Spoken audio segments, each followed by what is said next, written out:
the indicator series. There's quite a lot of processes to cast glass, so I'm sorry this video is a little bit longer than anticipated, but I had to condense 3 days of work down into a 10-minute video. If you haven't seen the videos before, you may want to go back and find part 1 and part 2 so you can get up to speed with where we're at. Enjoy the video.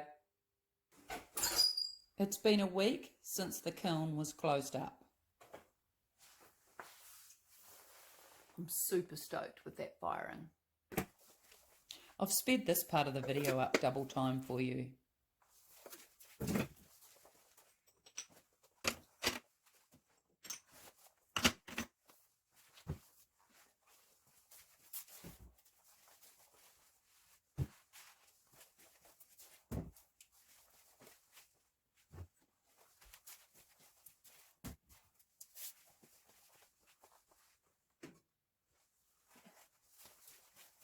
So, let's open these moulds.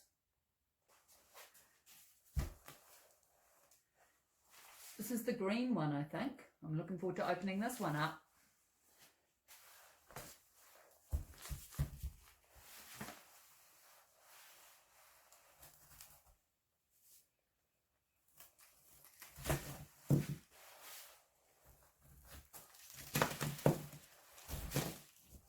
One's got the standing figure on top.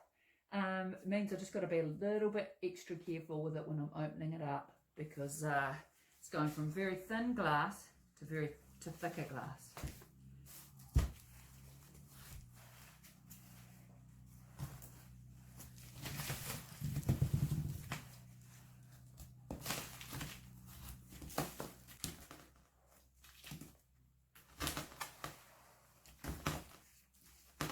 So I'm completely down to that first layer now, and I can take that off.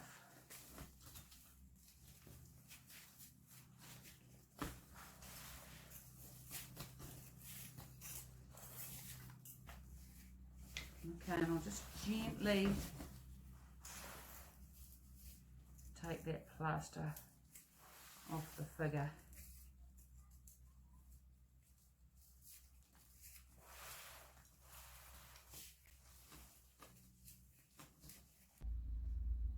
My diamond saw is probably one of my favourite pieces of equipment. I cut all the bases off my cast glass works with this.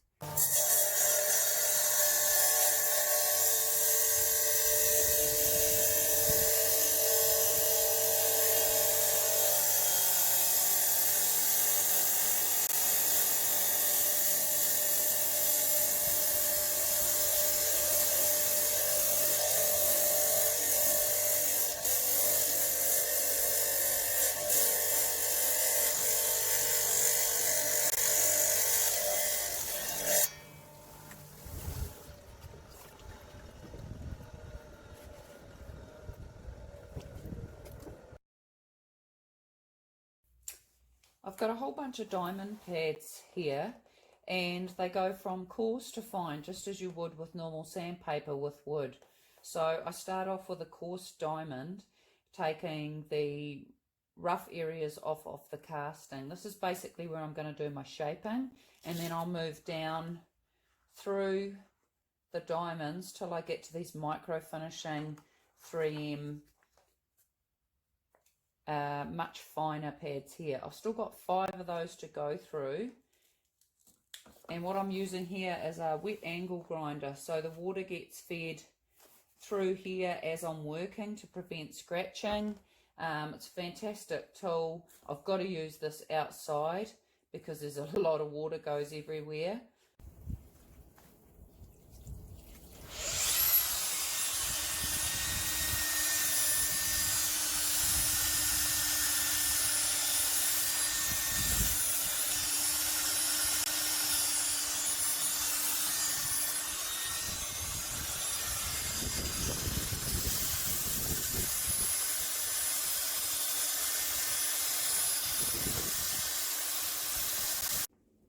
Between each level of grinding, I dry the glass and check it, and then I need to mark it up with the marker pen. The marker pen helps me to see where I've ground. It's a really useful tool. So remember that I'm going to go through 7 different grinding pads on the angle grinder.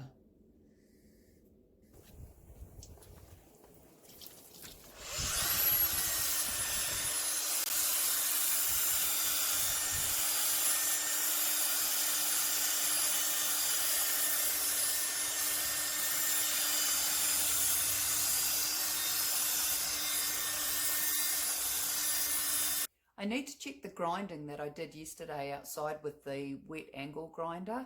I need really good light for that, so I've waited till this morning to give these a check over in the bright sunlight before I go on to just to do the final hand polish. What I'm looking for is any deep scratches that might show up, and that means I've got to go back through the grits. I'm hand lapping the bases now. So I can start with 220 grit straight off a saw cut. I've got my glass marked up on the bottom. And then I'm going to use a figure 8 motion to grind the base off evenly.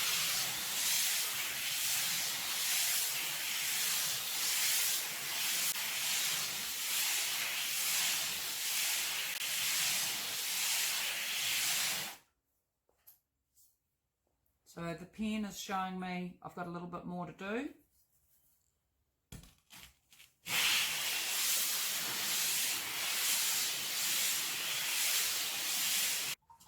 Between each grit, I also need to sand the edges here, which is my beveled edge. So I use these diamond hand pads to do that.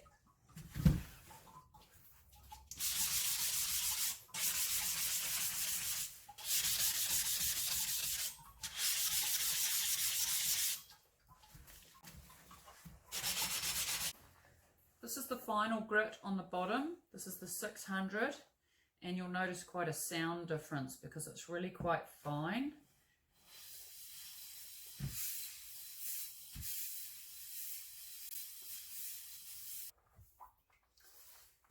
Just going to do a little bit of fine sanding by hand with the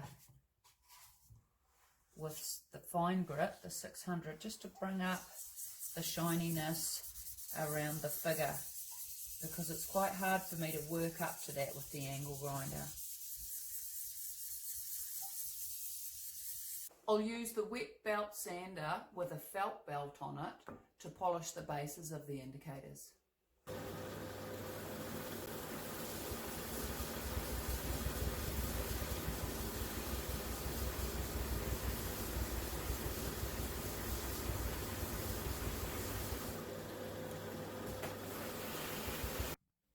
I have another angle grinder with a cerium felt pad, which I'll use to get up close to the figure on the top of the sculpture. This is impossible to do with the linisher.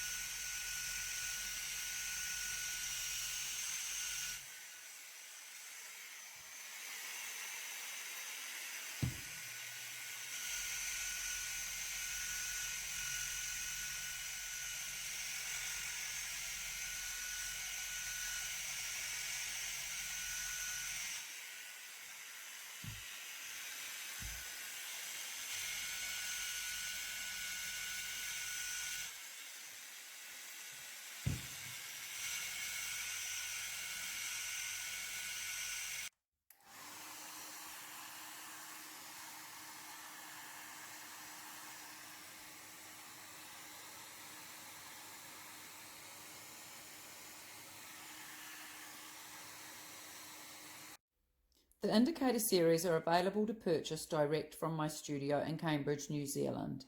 The ideas behind this series came out of COVID-19 and a need for directional change in how we all